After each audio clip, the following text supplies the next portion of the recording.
नमस्कार बच्चों, मैं Raju Rana saint Mary convent school के यूट्यूब चैनल पर आपका हार्दिक स्वागत करता हूं। बच्चों कैसे हो बच्चों? वेरी गुड बच्चों, आप बहुत अच्छे हो, मैं भी बहुत अच्छा हूं बच्चों। और बच्चों आज जो हम आपको पढ़ाने के लिए जा रहे हैं वो 7th क्लास का चैप्टर नंबर 8 है, शाम एक किसान। यानी शाम के समय में एक किसान बैठा हुआ है, उसके ऊपर है बच्चों ये चैप्टर है बच्चों। यदि आपने इससे पहले के चैप्टर नंबर 1, 2, 3, 4, 5, 6, 7 चैप्टर नहीं पढ़े हुए बच्चों, तो सबसे पहले आप हमारे saint Mary convent school Dholpur की प्लेलिस्ट में जाना है, वहाँ पर 7th क्लास में जाना है। उसके बाद उन वीडियो को आपको ज़रूर देखना है बच्चों, और उन वीडियो को देखने के बाद इस चैप्टर को आपको देखना है बच्चों। तो बच्चों आज हम जो आपको बताने जा रहे हैं 7th क्लास का चैप्टर नंबर 8 है, इसको आप हमारे जो क्या कराएंगे बच्चों। स्टार्ट करते हैं। 7th क्लास का चैप्टर नंबर 8 है, शाम एक किसान। तो आकाश का साफा बांधकर सूरज की चिलम खींचता बैठा है पहाड़, घुटनों पर पड़ी है नदी चादर सी, पास ही धधक रही पालास के जंगल की अंगीठी, अंधकार दूर पूर्व में सिमटा बैठा है भेड़ों के गले सा। यानी कि बच्चों आसमान का साफा बांधकर, यानी कि एक पहाड़ है, वो पहाड़ को इसमें दिखाया गया है। देखो ये सामने इस चित्र में आपको दिखाया हुआ है, मेरा माउस रखा हुआ है यहाँ पर, देखें आप। जैसे ये पहाड़ है, पहाड़ पर जो दिखा हुआ है एक किसान है, वो शाम के समय पे बैठा हुआ है, वो पहाड़ की तरफ झांक रहा है। इसमें देखो जिस तरीक़ा से सूरज ढलता हुआ दिखाई दे रहा है, सूरज ढलता हुआ दिखाई दे रहा है, तो इस तरीक़ा से प्रतीत हो रहा है कि एक पहाड़ है, वो बैठा हुआ है, वो चिलम पी रहा होगा। चिलम पीने का मतलब हुआ धूम्रपान कर रहा है, और धूम्रपान में से जो पीछे की तरफ से आग निकल रही है वो है वहाँ पर प्रतीक है सूरज का। यानी सूरज रूपी चिलम को जो पहाड़ पी रहा है वो बैठ के वो बांधा है, और आसमान का रूपी स्वापा बांधा हुआ है, क्योंकि वो पहाड़ है, पहाड़ के ऊपर क्या है, वो आसमान है, आसमान है।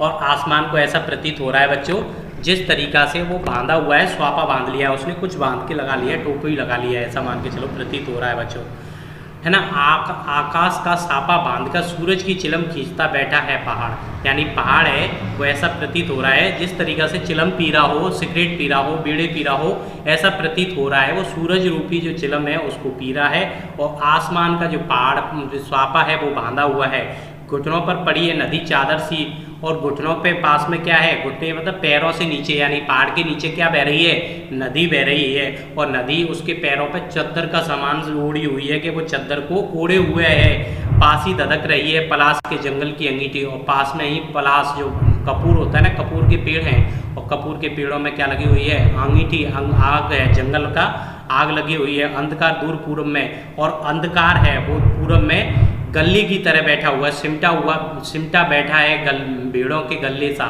और यानी कि जो अंधकार हो रहा है, अंधकार क्योंकि अभी शाम हो रही है, सूरज ढल जाएगा, जब पूरा ढल जाएगा तो फिर अंधकार है, वो जो सिमटा हुआ बैठा हुआ है अभी कॉर्नर पे, जैसे भीड़ बैठ जाती है उसी तरीक़ा से। और वो अभी क्या होगा, जब भेड़ें अपने बाड़े में बैठ जाती हैं सुकड़ के, तो वो छोटे से इलाके में एक दूसरे से चिपक के बैठ जाती हैं, उसी तरीक़ा से अंधेरा है, अभी वो बैठा हुआ है अंधेरा।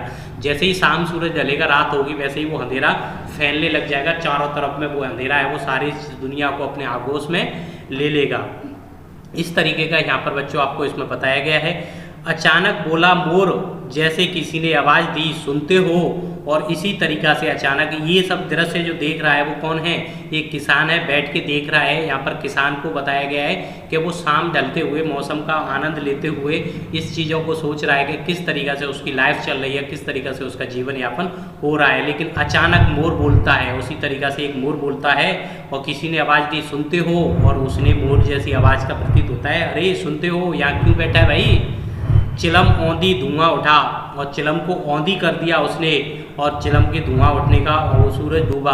और चिलम जैसे ही औंधी होती है, यानी चिलम का जो पीना बंद कर देता है, तो एक तरीक़ा से जिस तरीक़ा से अंधेरा आ जाता है, यानी चिलम जो पी रहा था वो उस तरीके का था कि एक प्रकाश आ रहा था, शाम हो रही थी, जैसे ही वो शाम ढलती है प्रकाश का अंधेरा होने लग जाता है। जैसे ही चिलम को वो उल्टा करता है तो उल्टे में से धुआं निकलने लग जाता है, और धुआं पूरे आसमान में छा जाता है, वो अंधेरे का प्रतीक है धुआं। यहाँ पर बच्चों धुआं उठा, सूरज डूबा, अंधेरा छा गया, और धुआं उठा उसमें से, सूरज डूब गया और अंधेरा छा जाता है। इस तरीके से प्रकृति के अंदर बताया गया है कि मोर कूकने लगती हैं, और प्रकाश को ढल जाता है, सूरज शाम के समय मोर आवाज़ करने लगती हैं। तो जंगल में जब बैठा हुआ है, पहाड़ को वो देख रहा है, निहार रहा है, तो उस तरीक़ा से वहाँ पर चीज़ों को बताया गया है कि एक किसान किस तरीक़ा से अपने जीवन में उदास रहता है, वो किस तरीक़ा से उन सारी चीज़ों को देखता हुआ रहता है, और शाम हो जाती है, अंधेरा आ जाता है, और सूरज ढल जाता है। इस तरीक़े से सूरज ढलते ही हम अंधेरा हो जाता है। सूरज यहाँ पर जो दिखाया गया है वो प्रकृति के रूप में दिखाया गया है और ढलता हुआ दिखाया गया है, तो वहाँ पर वो अंधकार के लिए दिखाया गया है। अंधकार का मतलब निराशा के लिए दिखाया गया है और उसके जीवन में कितनी सारी निराशाएं आ जाती हैं। और सूरज वो उगता हुआ दिखाया जाता है, तो उसके अंदर होता है कि किस तरीक़े से सूरज है वो उदय कर रहा है, किस तरीक़े से लोगों के मन में जिज्ञासा हो रही है, किस तरीक़े से नई तरक्की की ओर अग्रसर हो रहे हैं। तो बच्चों ये जो चैप्टर था हमारा 7th क्लास का चैप्टर नंबर 8 था। सर्वेश्वर दयाल सक्सेना थे, उनका ये राइटर थे। उन्होंने इसके माध्यम से किसान के ऊपर एक थोड़ा सा व्यंग किया गया है कि किस तरीक़े से एक किसान है वो अपनी आर्थिक स्थिति को देखते हुए आक्रोश में चला जाता है। बच्चों इसकी थोड़ा सा भावार्थ दे रखा है यहाँ पर, हम लोग इसको पढ़ लेते हैं। थोड़ा सा बच्चों पाठ का सार है, थोड़ा सा पढ़ते हैं इसको भी, उसके बाद हम लोग फिनिश करते हैं। कविता ने किसान के रूप में जोड़े की शाम के प्राकृतिक दृश्य का चित्रण किया गया है। इस प्राकृतिक दृश्य में पहाड़ बैठे हुए एक किसान की तरह दिखाई दे रहा है। आकाश उसके सिर पर बंधे साफे के समान है। पहाड़ के नीचे बहती हुई नदी घुटनों पर रखी चादर सी दिखाई दे रही है। पलाश के पेड़ों पर खिले लाल लाल फूल जलती अंगीठी के समान पूर्व क्षितिज पर घना होता है। अंधकार झुड़ी में बैठी हुई भेड़ों जैसा है, झुंड में बैठी हुई भेड़ों जैसा है। पश्चिम दिशा में डूबता सूरज चिलम पर सुलगती आग की भांति दिख रहा है।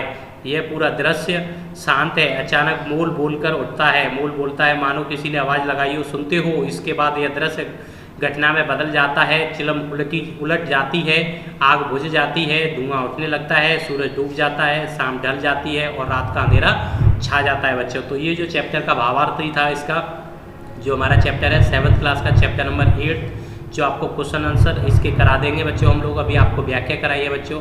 तो बच्चों इसमें एक पहाड़ का आदान देते हुए उसमें इस किसान को बताया गया है बच्चों कि ये पहाड़ रूपी किसान है, जो पहाड़ों पे किस तरीक़े से किसान के ऊपर इसको व्यंग किया गया है कि पहाड़ की तुलना किससे की गई है, एक किसान से की गई है। कि मानो कि एक किसान बैठा हुआ है, शाम के समय सूरज अस्त हो रहा है और वो सिगरेट पी रहा है या चिलम पी रहा है। उसके बाद वो अंधेरा हो जाता है, वो अपने सोने के लिए चला जाता है, अपनी निराशा वाली ज़िंदगी में वापस लौट के चला जाता है बच्चों।